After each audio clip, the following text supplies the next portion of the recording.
1, 0, -1, -2. I guess I guess we're on the air. Hey, good evening, guys. It's 8 o'clock again. I think it's the 13th of August. That is, if my watch is correct. We're going to be doing another webinar tonight. One on how to leave the bad thoughts behind you and how to think positively. Okay, I had a very busy weekend. Been out touring. My positive thinking is a bit limited, to be honest. I had a few nights of no sleep, so you see me a bit groggy, and sometimes tonight, I hope not, but you might see me overthinking and being a bit like not 100% there. So just letting you know up front, I hope that's all right with you. You know, we all go through these wilder periods in life where we have a lot of things going on, and it's been interesting. I'm Dutch myself. I'm from Holland. I've been touring quite a bit in Ireland. I'm in Ireland right now since 2 years. It's quite cool. Holland is very crowded. Just for you to imagine. I looked it up one time, and Holland is about half the size of Ireland, believe it or not, in terms of square kilometers. We have 18 million people there. So that's like a 6 times over density, right? Anyway, so over the last couple of weeks, I've been to County Mayo, far away from Dublin, where I normally am, doing traveling, promotion, and these kind of things. And so, yeah, that explains a little bit the lack of sleep. Just letting you know up front, if you wonder like, oh, why does he look so tired? Well, that's the reason. Okay. So we have tonight, we got Dean here, Rebecca, Saul, Stephanie. Maybe I shouldn't have made that announcement because a few people already left. So it's like, okay, that's too much for me. I'm going to disappear. Maybe still more people might actually join in. We're also in the middle of summer, and so we do notice that yeah, there's less attendance in the summer period. Good. So Nathan is about to come in. I see Dean here. I guess Dean is your first time.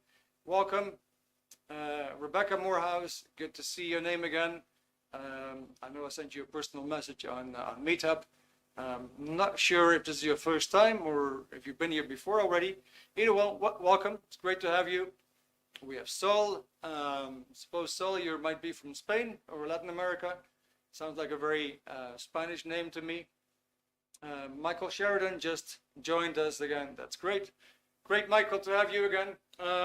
So maybe you guys just heard my introduction. Now, as you can imagine, I only have a camera in front of me. So you guys can see me, I can't see you. It's always nice to do a little bit of you know, getting to know each other. So maybe you want to share why did you come to this webinar? And maybe you also want to share where you're from. So where are you from and why are you joining this webinar?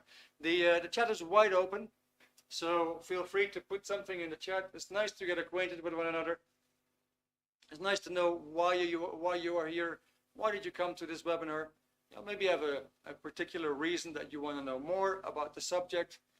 Please let us know. Put something in the chat, and then also let us know where you're from. That's kind of cool. So Jag is here again. Welcome, Jag. Good. Now, let me give you just a couple of seconds to see if anything pops up in the chat. Once again, where you're from, why do you join this webinar? I'm sure we're all curious. It's nice to get acquainted with one another and see who is actually in here tonight. You might see me looking at my screen. So, Jack, good evening, everybody. Saul, okay. So, hi, everybody. My first time here. I'm from Northern Europe. Oh, that's amazing. That's amazing. I studied some Spanish in the past. Also lived in the Caribbean, in Venezuela for a while. So, Saul, quite frankly, yeah, I was expecting you to be from Spain or have a Spanish background.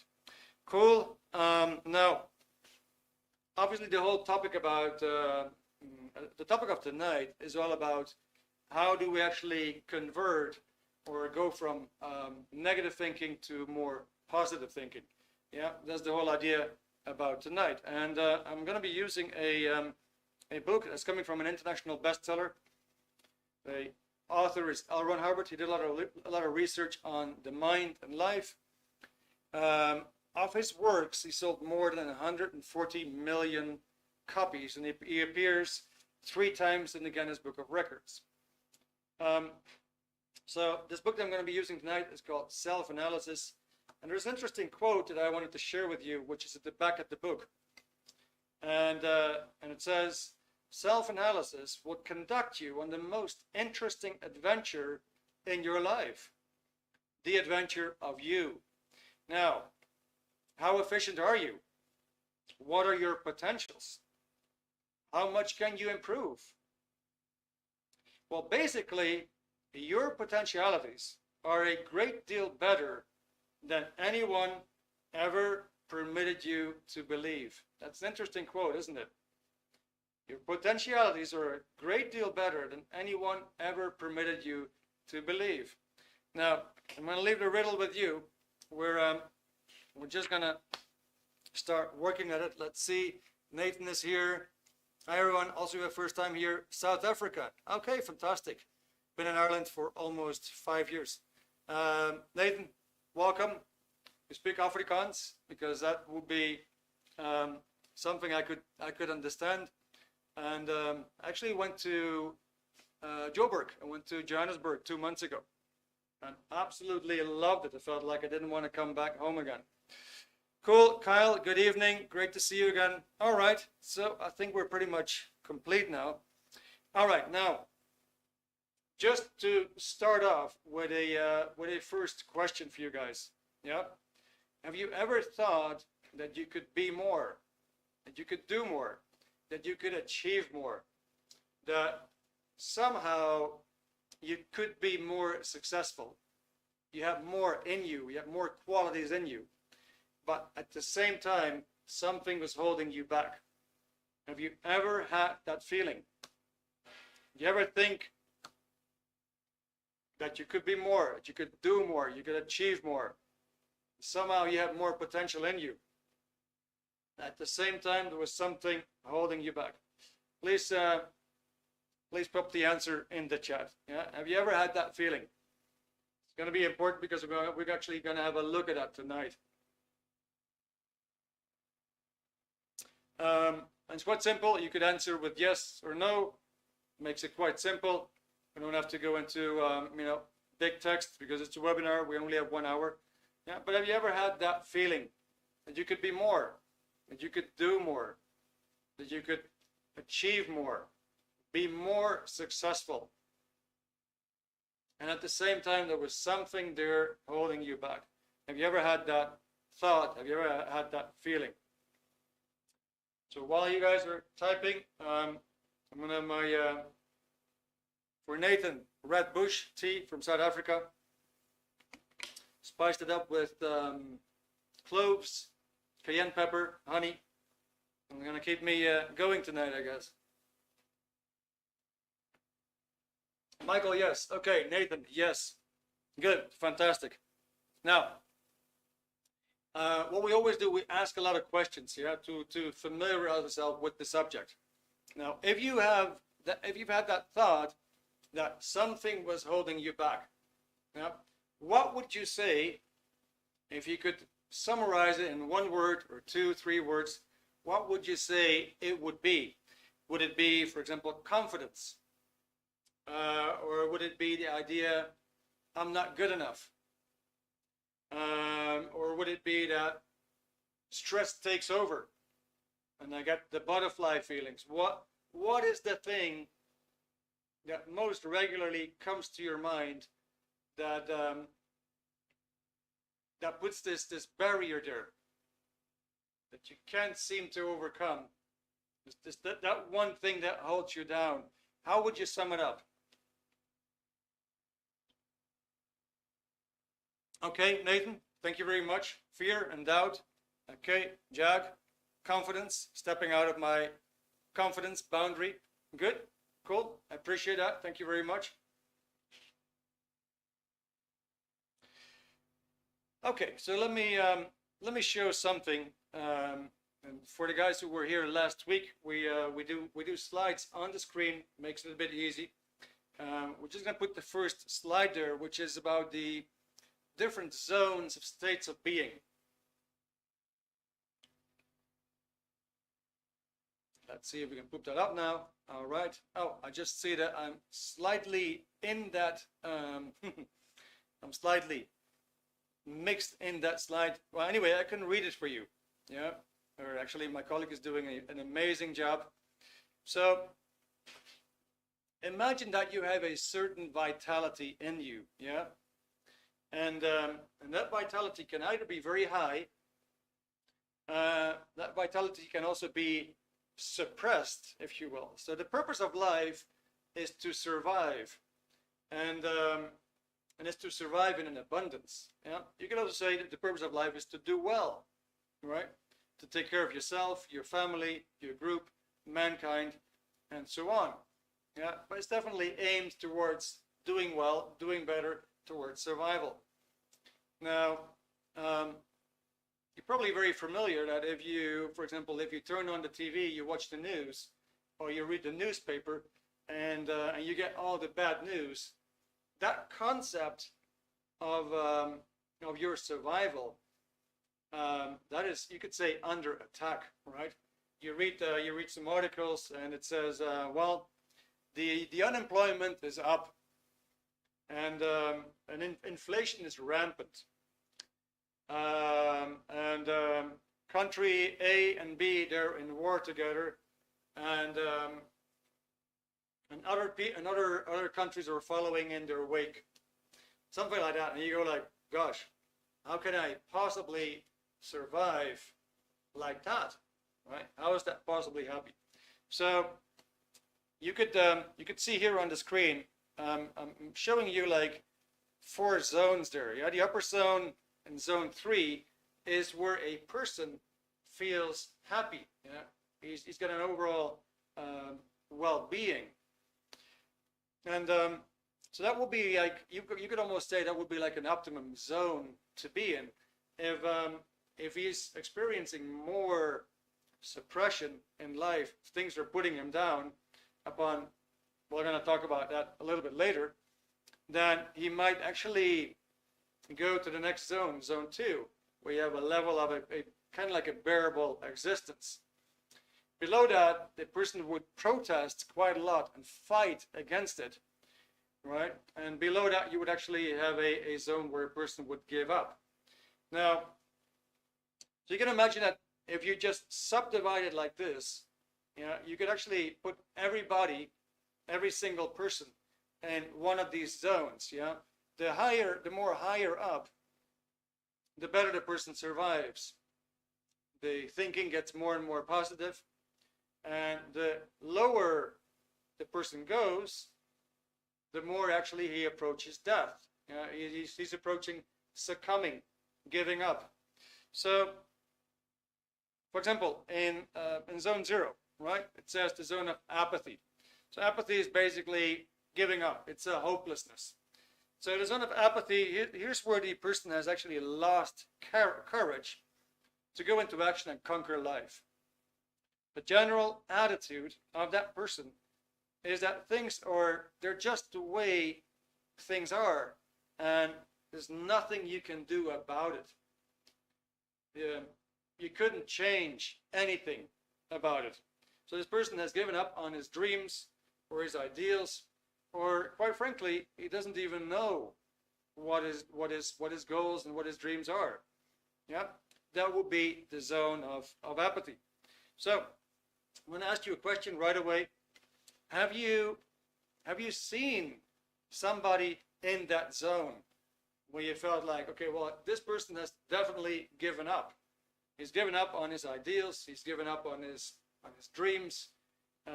He feels like, well, it is simply impossible to reach whatever I wanted to reach before. Have you ever seen that?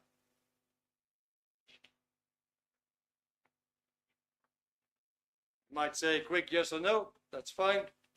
And otherwise, we'll just move on. So Zone 1. Zone 1 is that where a person is in anger. Or he might be very, very critical. He might be hostile, right? So here you have a person who's in disagreement with a lot of things. He might become critical. He starts nagging. He's like complaining, and that's his level, you could say, of communication and acting with life. He's finding fault with a lot of things. Have you seen that? Have you seen somebody in that zone? So, if we go one up again, you have a level of bearable existence, right? The person is getting by. He hasn't really got clear goals to pursue. He doesn't really find any goals right away, anything that he actually wants to do. So you might actually say this person's life has become a little bit boring. He's grinding perhaps the 9-to-5 job, but he's somehow still making it in life. Yeah. And then of course where we want to be, you could say it would be in zone 3. Here we find enthusiastic and cheerful people. Yeah, you can actually see that when we start to go up, the energy levels, the vitality is actually increasing. So in zone 3, you find enthusiastic and cheerful people. They mostly succeed in their actions, they enjoy their friendships, they're mentally and physically in a pretty good shape. All right, now there's actually another zone above zone 3. And that is the zone where a person is happy mentally. And basically, imagine that, for example, when you go through life and when you find new goals, one of the things that you might find right away is bears on the road. In other words, you might find obstacles. You have something in mind that you want to do, and your mind tells you or gives you reasons why it's not possible, why it is going to be difficult. In other words, you're going to see bears on the road, and with that, it makes it very, very hard to basically make a route to your future, right? But above the zone 3 that we just showed, there's a zone where a person is mentally happy, and his level of survival is very, very, very high. Yeah, that person you could call a clear, and a clear is a certain state that anybody can achieve nowadays. Clears are actually being made all around the world, and so it's a mental state where a person is very happy. His mind is basically free of all that negative thinking. It's free of all these obstacles that the mind would normally put there. And instead of seeing obstacles, the person is much more seeing the challenges and the game to overcome and take those challenges. Yeah, so that would be in zone 4. Good. Now, if we have that, what I want to show you is a little bit this idea. Let's say we take you as a source of energy. Let's say you have a body.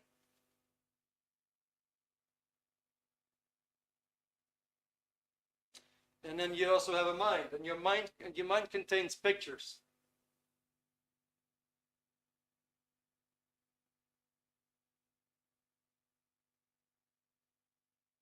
So just a very, very quick thing.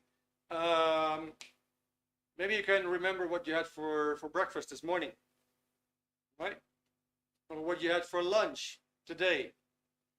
And you will get some pictures. And if it would say, well, did you ever have a pet, like a dog or a cat or something like that? A picture will come to you. And these are mental images. That would be your mind. And then lastly, we could actually ask, like, okay, so who is looking at these pictures? Well, that would be you.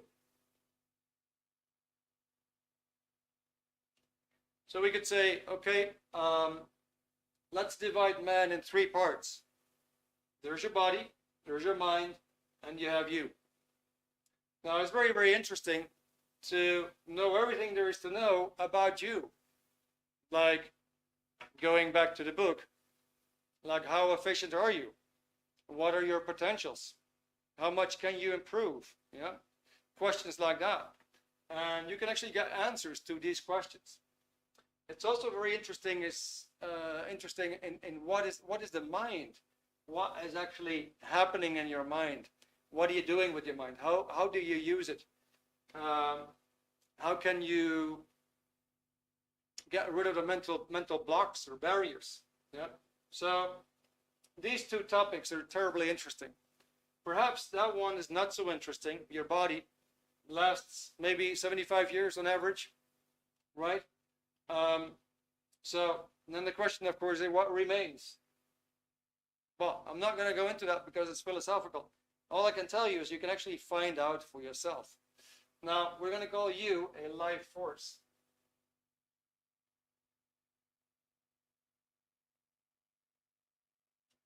So let's compare you as a life force to a steel spring.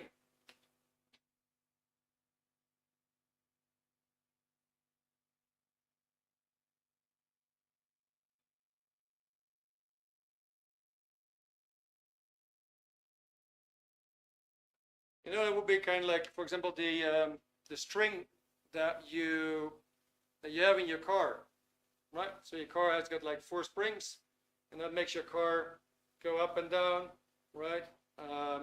Rebound, you go over a speed bump, you know, and it gets compressed, and right away it rebounds. You got something similar to life force. Now, an interesting thing is that there might be tremendous quantities of that life force available. And that's why I just asked you the question in the very beginning. Have you ever had the idea that you could be more, you could do more, you could have more, right? You could be more successful, you could achieve more. Well, you're probably familiar with Albert Einstein, who said that we're probably only using like 10% of our potential. That will be like so much of that life force. In other words, you have 90% more to go. So that life force can be compressed. Let me give you a little example. Let's say we take little Johnny, and he's very, very energetic. He's a little kid. He runs the whole day, maybe on 1 sandwich or 1 apple, right? And he's got this tremendous life force in him, this tremendous energy in him. Yeah, it's a mental energy, to be honest.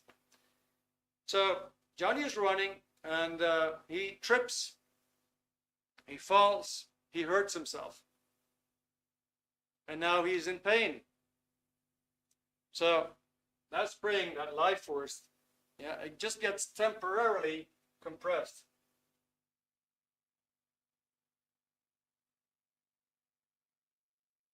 It gets temporarily compressed. Let's imagine that we had these zones here.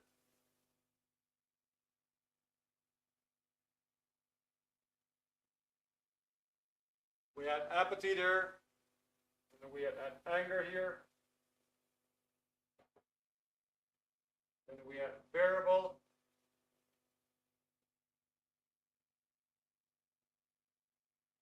and now we had happiness.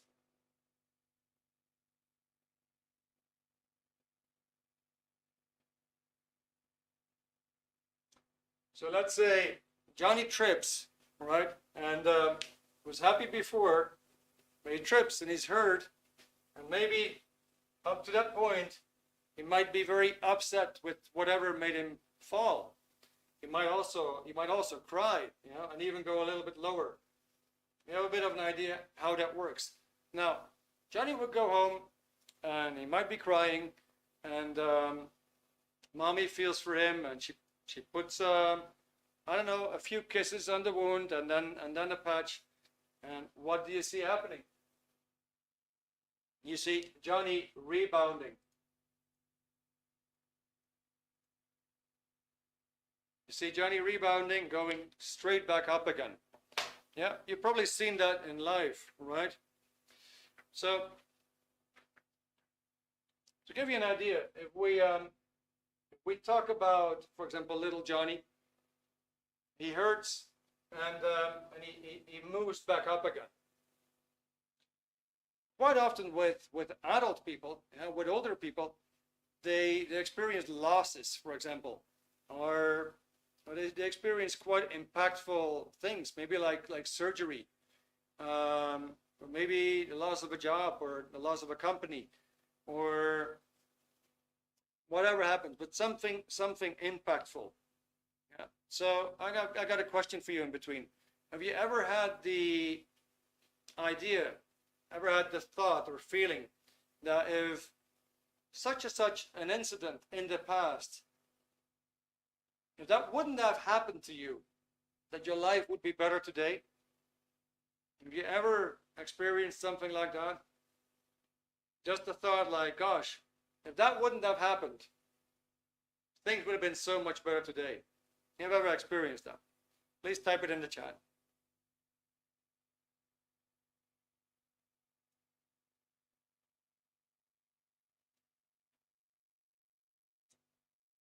Hey, Anita, I see that you're back too. That is great.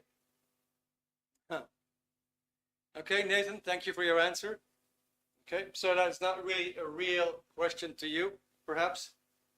Not the idea that you have experienced something that kind of like held you back, that you thought like, gosh, if that wouldn't have occurred, I would have been better today.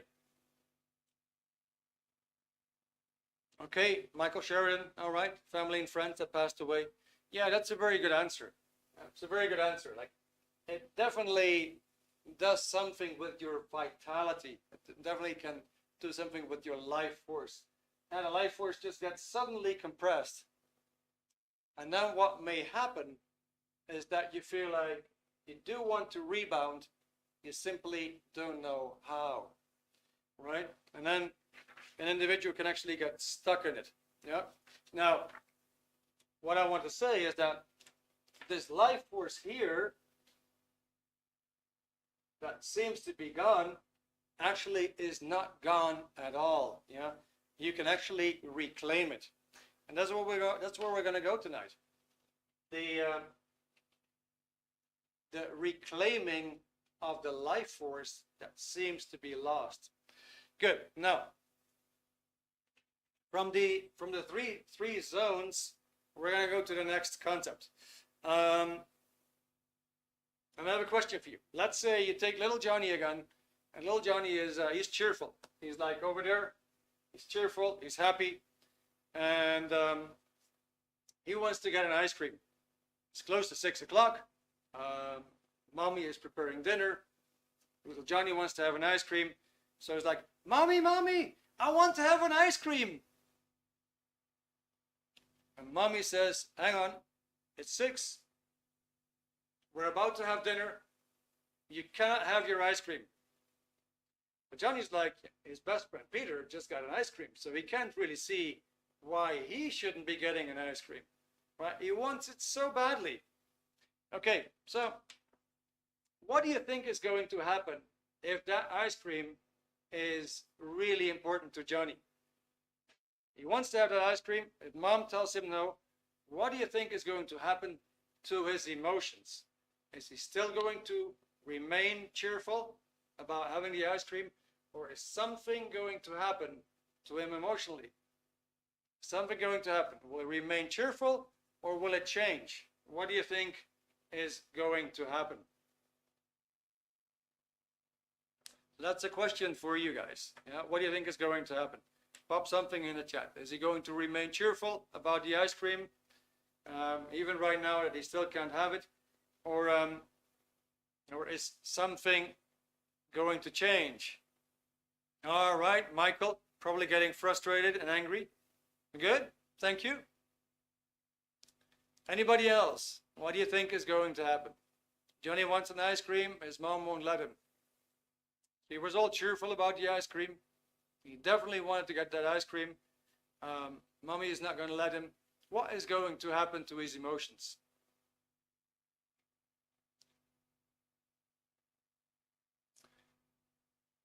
Anita, annoyed. Okay, all right, very good. So what I can tell you is that if that ice cream is really important to him, if it's really important to him, he's probably going to get upset. And he might be like, yeah, but Peter, why can't he get an ice cream? Why can't I have my ice cream? Peter got one. And he might be annoyed, he might be irritated and upset, right? So these answers are very good, guys. Yeah, frustrated, angry, annoyed.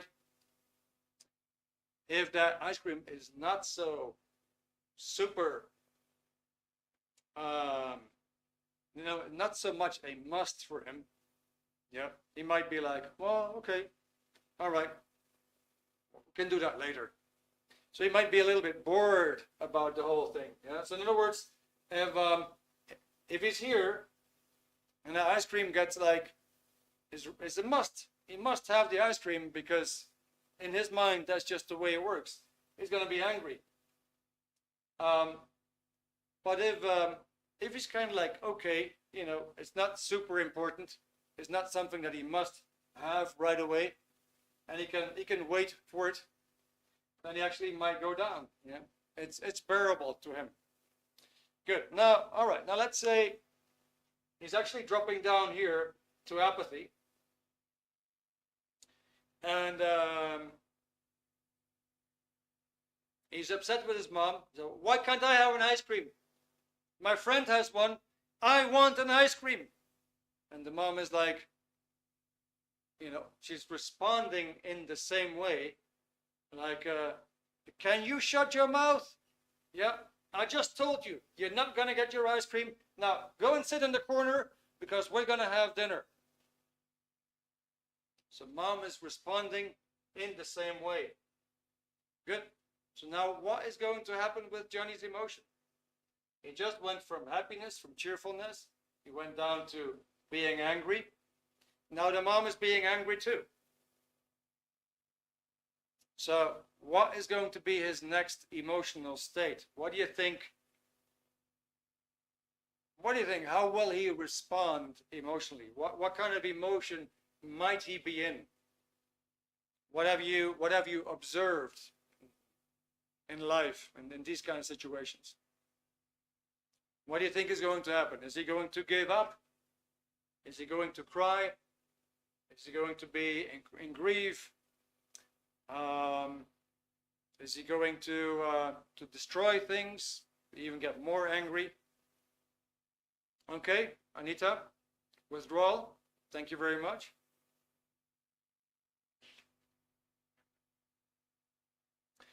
All right, good. So thanks for that. Let's pop the next slide. I hope that fits. It's a bit bigger vertically. Let's see if it works.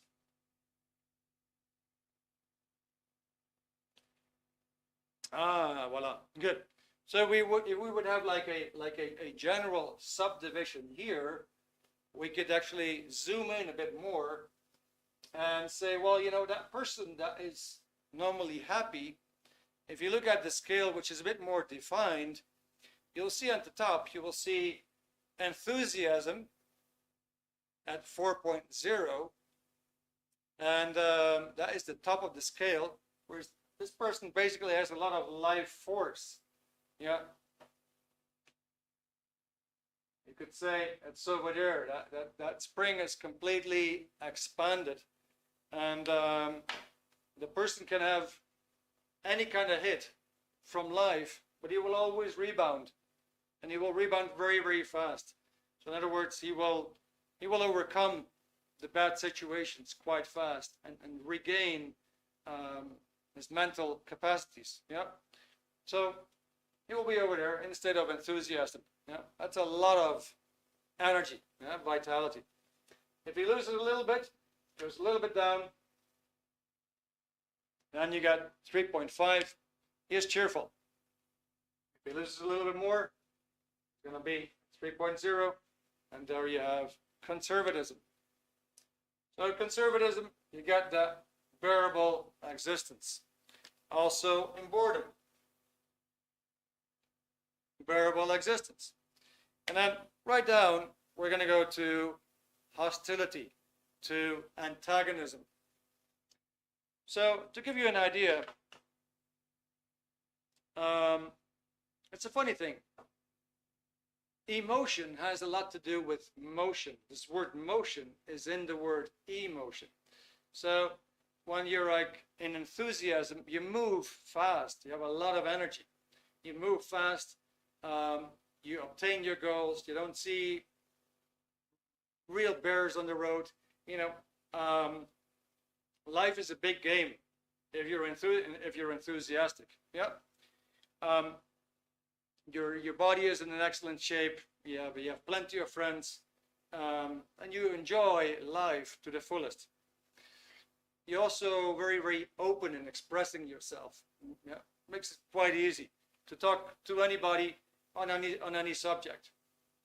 If we go down to cheerfulness, the person becomes a little bit more reversed. He might now freely talk about deep-seated beliefs, but he has a bit of a difficulty to really show with all that enthusiasm what he stands for. And in conservatism, a little bit below that, the person tries to maintain the status quo, play more safe. Whatever comes his way, he wants to weigh the pros and the cons to make sure he's not going to do any missteps, and playing a safe game.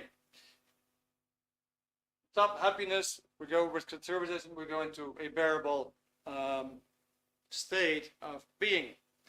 Slightly below that, you have boredom, where a person basically no longer has any real goals. Goals are a bit absent. He doesn't really know what to do. He can't immediately find any new goals. And that is basically his life. It's kind of like getting by. Now, below that, we actually get into the zone of criticism. Nagging, moaning, complaining, finding fault. That is antagonism. It's a kind of like an open attack. Yeah, there's still motion there. The motion, however, is not so much at goals that a person wants to pursue. The motion is more aimed against incoming threats.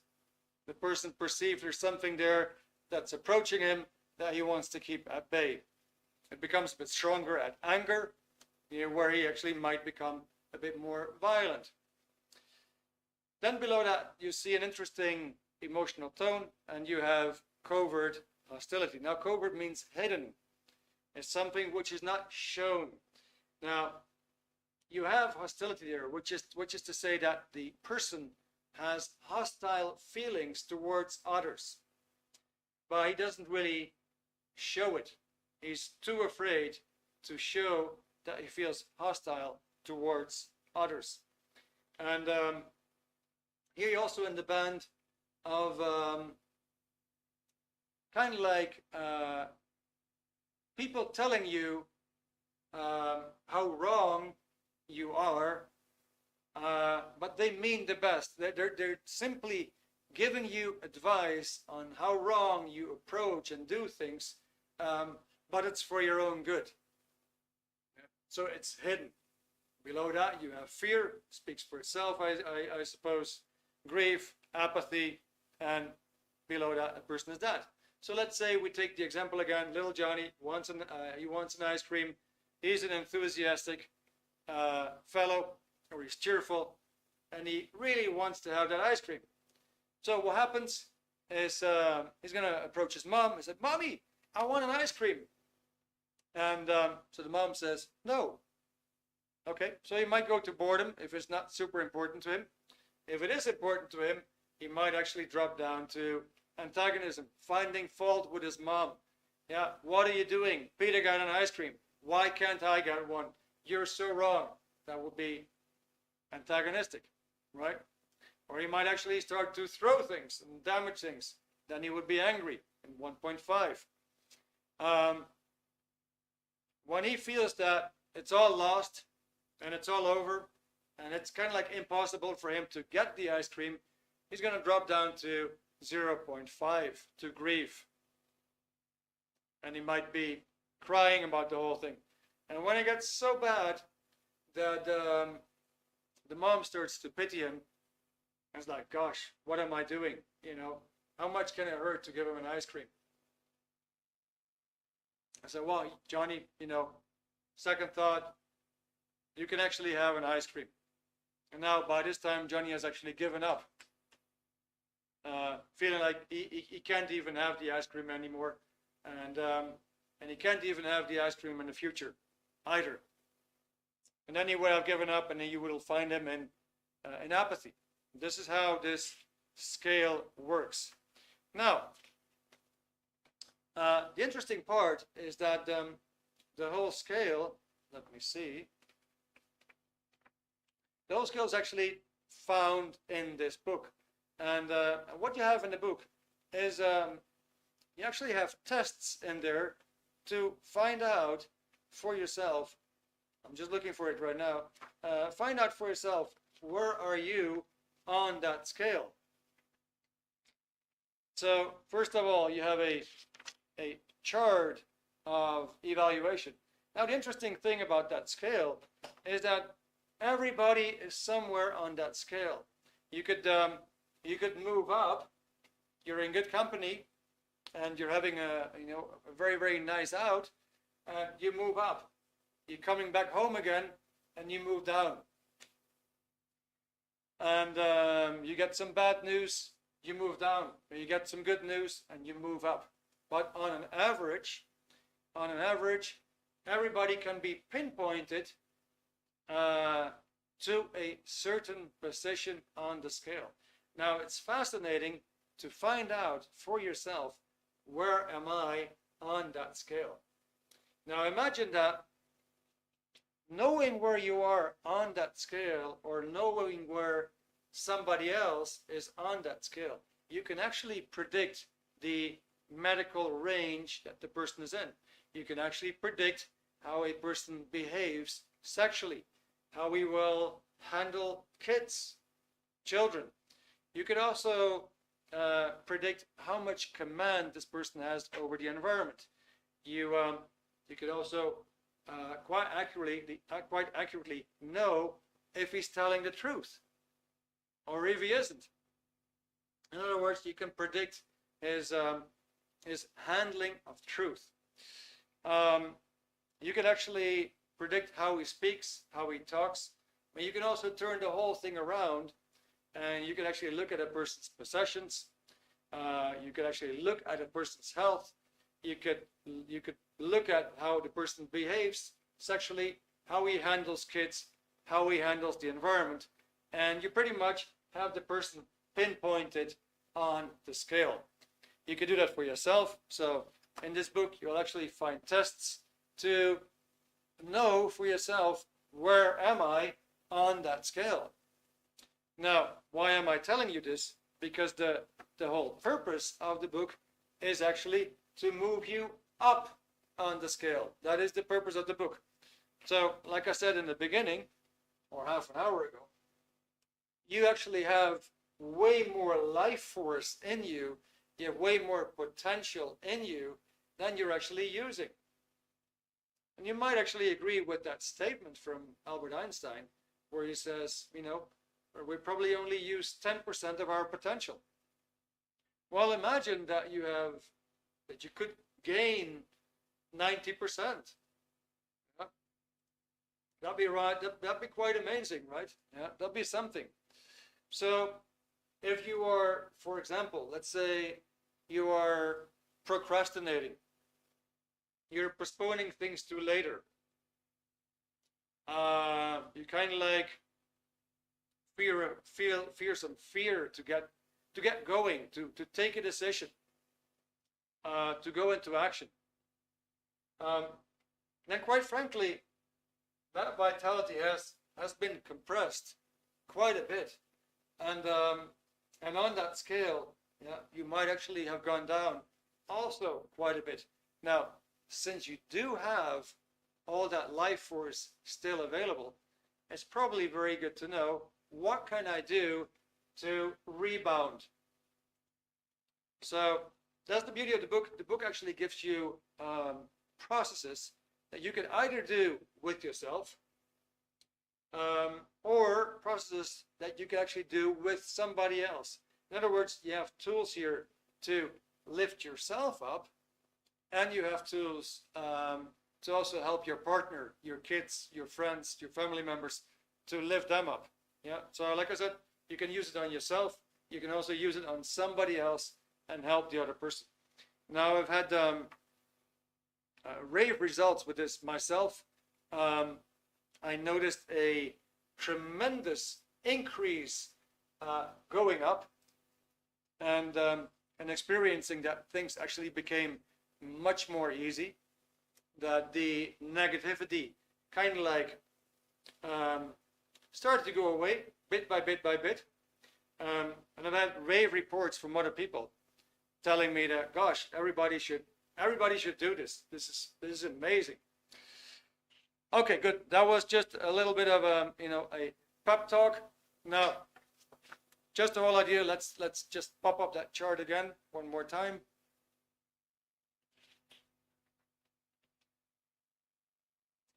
So, if we just glance again over the chart, yeah, then you might agree that, for example, the person in enthusiasm or in cheerfulness, yeah, is quite positive about achieving his goals. He's got quite a positive attitude about his future. This person wouldn't worry, really. And when we go down to the lower zones, for example, let's say fear, grief, apathy. In fear, you have this like, how do I pay next month's bills? Do I still have a job? I hope they're not going to fire me. What am I going to do if I do lose my job? On and on and on. It's a lot of pondering, a lot of overthinking, and just hoping for the best, hoping that nothing bad is going to happen. Below that, the person would actually give up and just have the idea like, well, whatever happens, happens, but there's nothing I could do about it. You see, so it's quite a way down from enthusiasm. It's also quite a way up from apathy or fear, back up to enthusiasm. Now, you have been most likely enthusiastic as a kid, right? And then things started to happen in life. And so basically what happens is that we start to accumulate moments in life, which is, for example, somebody tells you you're not good enough. And if you agree with that, you've had it. You've had it because now you make your own decision. And you may have had some losses. And you might have told yourself that life would never be the same again.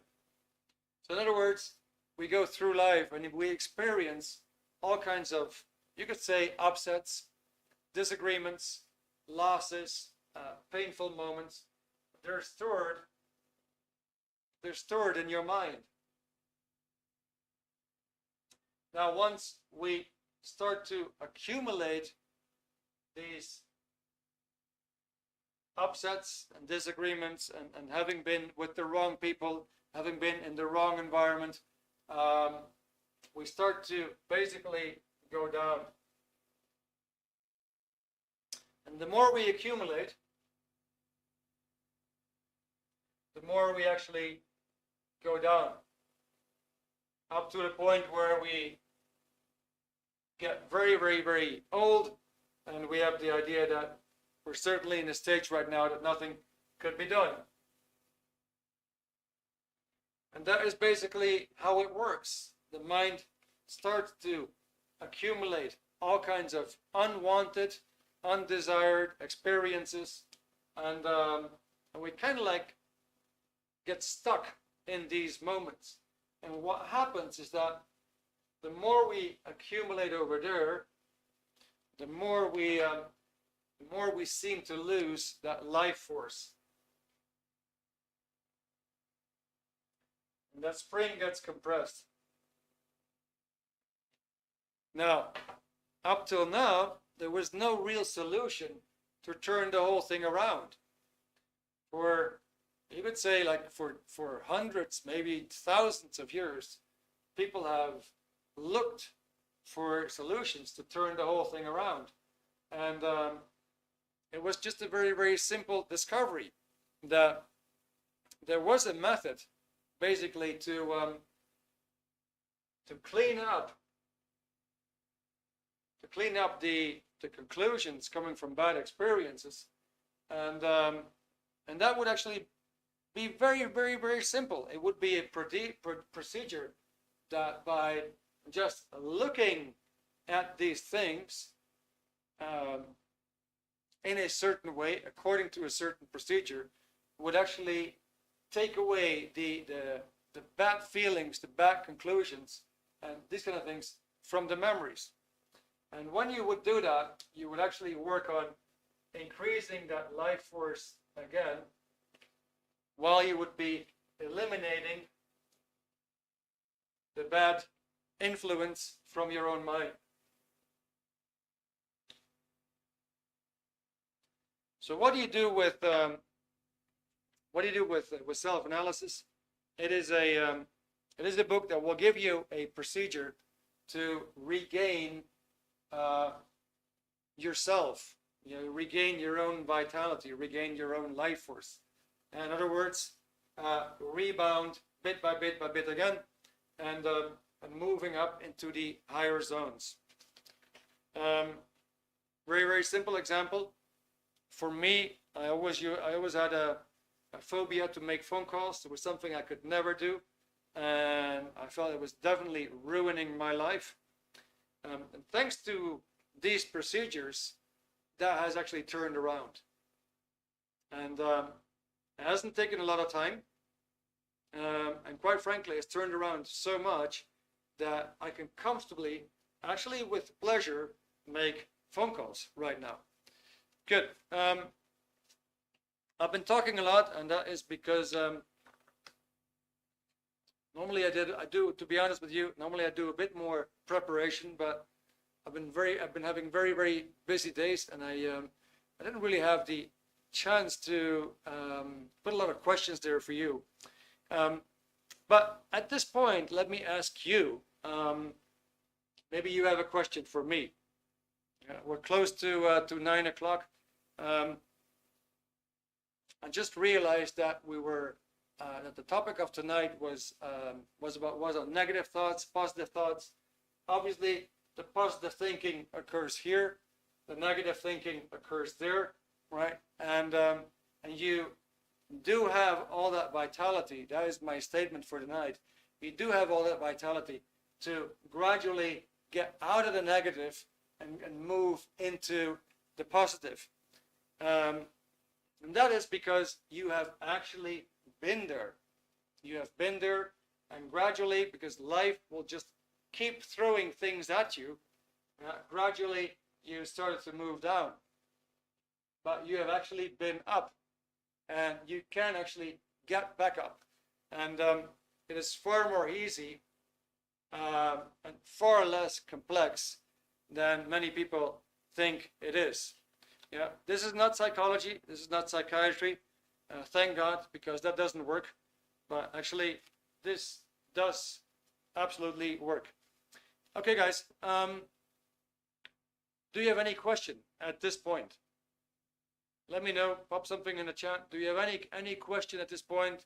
Something that you would feel like, I'd like to know a little bit more about this, or maybe something is not 100% clear.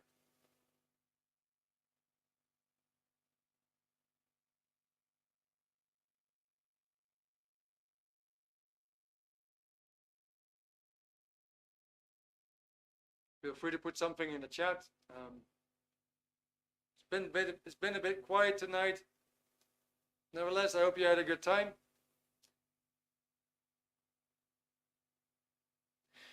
Okay, good. All right. So is self-analysis an ongoing process? Thank you, Michael. Is it an ongoing process? No, actually, you could say it is an unlimited process, but that might give you the wrong impression. By unlimited, I mean like you could actually do it again and again and again. So let's say you start working with self-analysis. Yeah. What most people will report is that if they use the procedures in the book, like for 15 to 20 minutes per day, they do actually feel that they're moving up. And people do report, if they do that 15, 20 minutes a day, they do report that they're moving up. And then the beauty of it is that, like in the book itself, you see, in the book itself, you have the tests. So you could actually say, well, okay, you know what? Let me do this test on myself, and let me fill in the chart, maybe with a pencil, and let me do that test again in 4 weeks from now, and then see, did anything change? And that's the beauty. Actually, people do see that they're moving up. So at some point, you might actually notice that, hey, you know, I've actually moved up quite a bit. There's other books, there's more powerful processes. What I just mentioned is like we're potentially using only 10% of our potential. So if there's still 90% more to gain, you're not going to get the full 90% from self-analysis alone.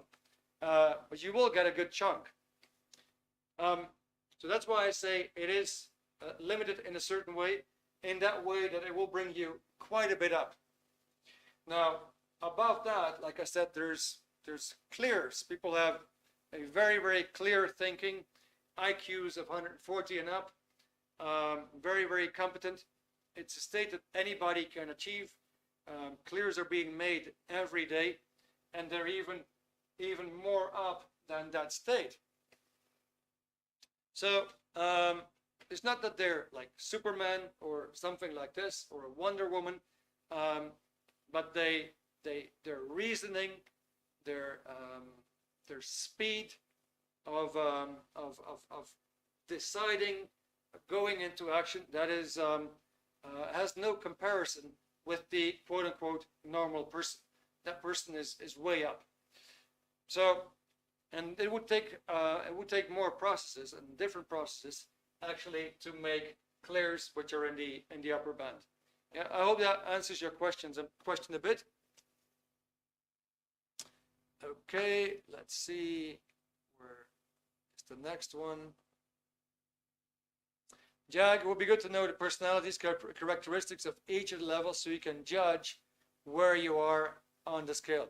Yeah, good. So I'm going to show you that, Jag. Now, my book is a bit tattered, but in the back,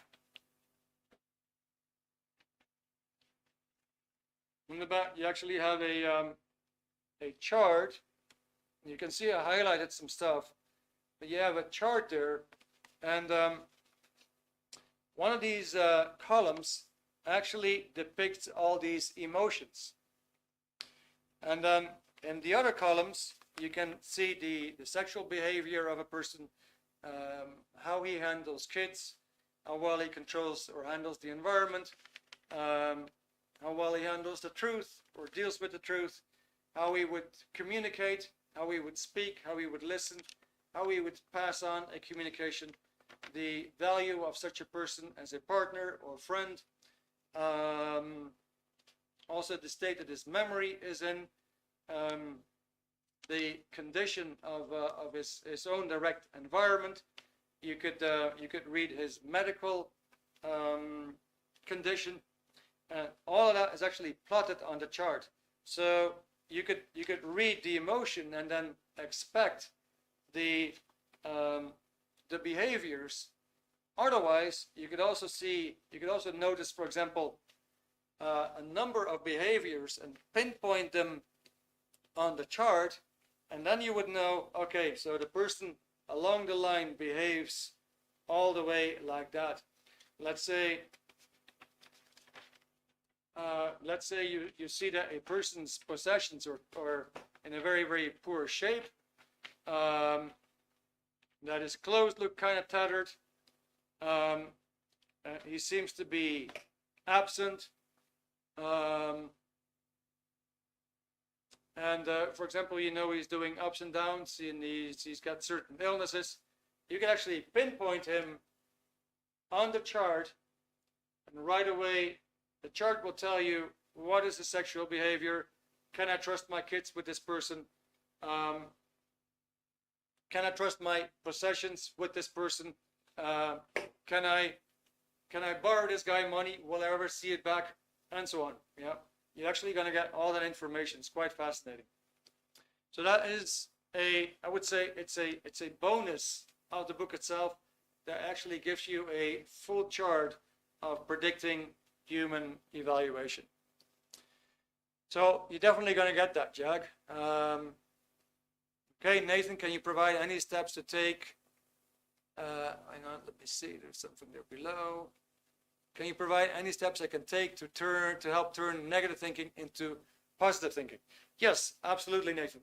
What we can do, if you're interested, I could give you a ring, perhaps tomorrow or somewhere during this week, and I could cover a bit more of that with you in detail, provide you with some information.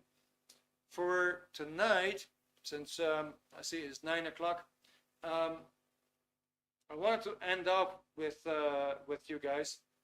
By the way, Nathan, thank you very much. You made me think about that question.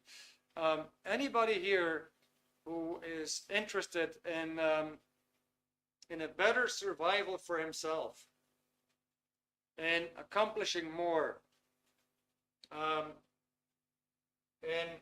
being more able to have the punches that life gives you and rebound from them,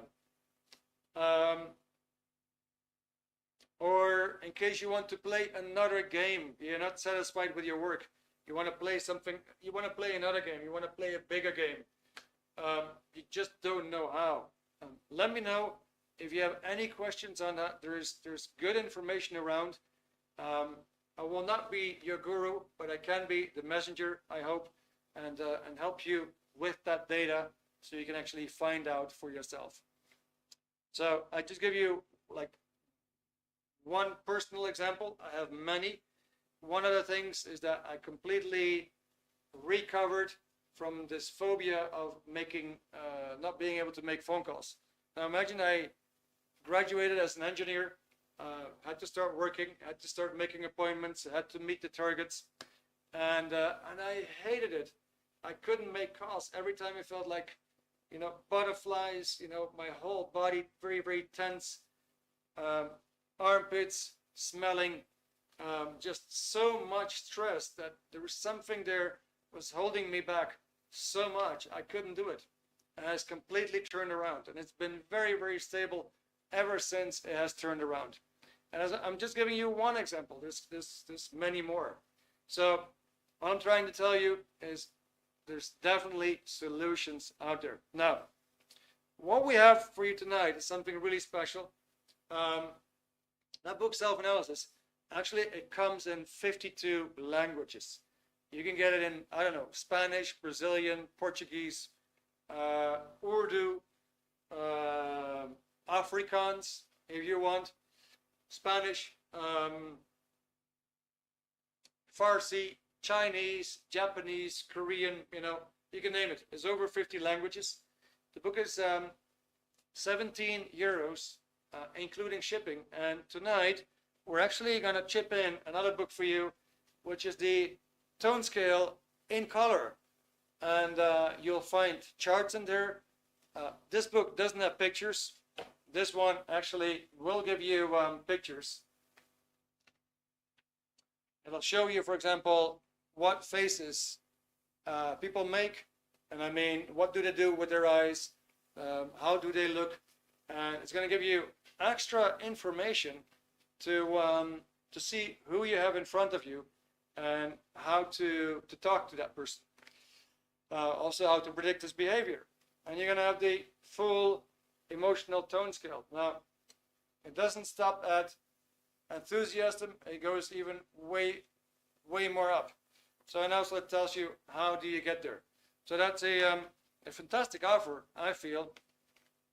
Definitely, you know, if you're a negative thinker, you can probably see how it impacts your life, and just imagine that life will give you a few more punches, and it might drop you down even more.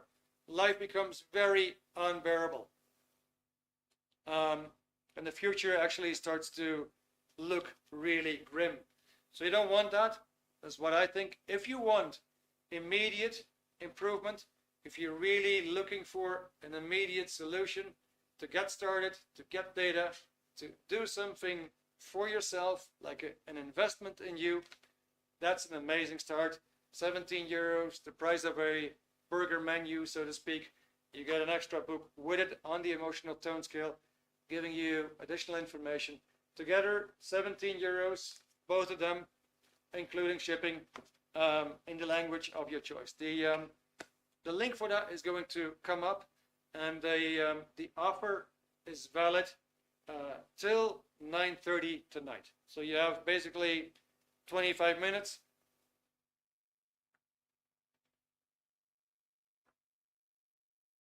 The link should be coming up anytime now. See. Voila, good. Anita, you say, okay, I just want to apologize for being late. Problems connecting. Okay, got that.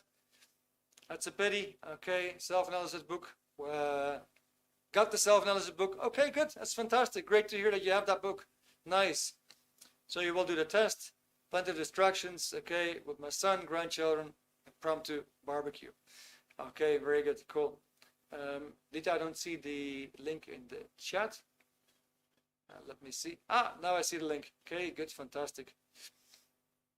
I have to disconnect from the call. Good, thank you, D. All right, Anita, okay, thank you very much. Although I missed the beginning. Okay, guys. Yeah, I think you have been great. And once again, I apologize for this last moment kind of thing. I hope you got something out of it. Once again, if you have any questions for me, please let me know. I'll be very, very happy to share the information with you that you're looking for. Once again, this information might just get you started and might be really meaningful and helpful to move up a bit, okay? Something can be done about it, guys. Yeah, that's what we're gonna end off with. Jack, thank you very much, Eric. Makes sense. Okay. All right. Even treated yourself to an ice cream. Awesome. I think I should do that too. Okay. Can I see the board fully, please? Yeah. Let me just stand aside for a moment. I hope that works for you, Anita.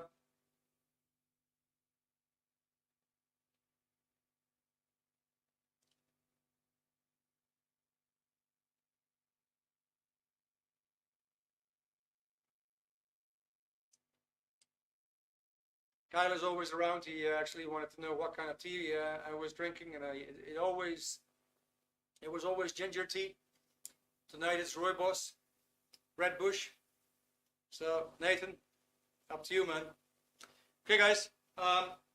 Thank you very much, Anita. I hope that worked out for you with the board. Next week, another title. Thank you very much for being here. You've been a great audience, great listeners. Send me a text if you have any questions, and I hope to see you again next week. Bye for now.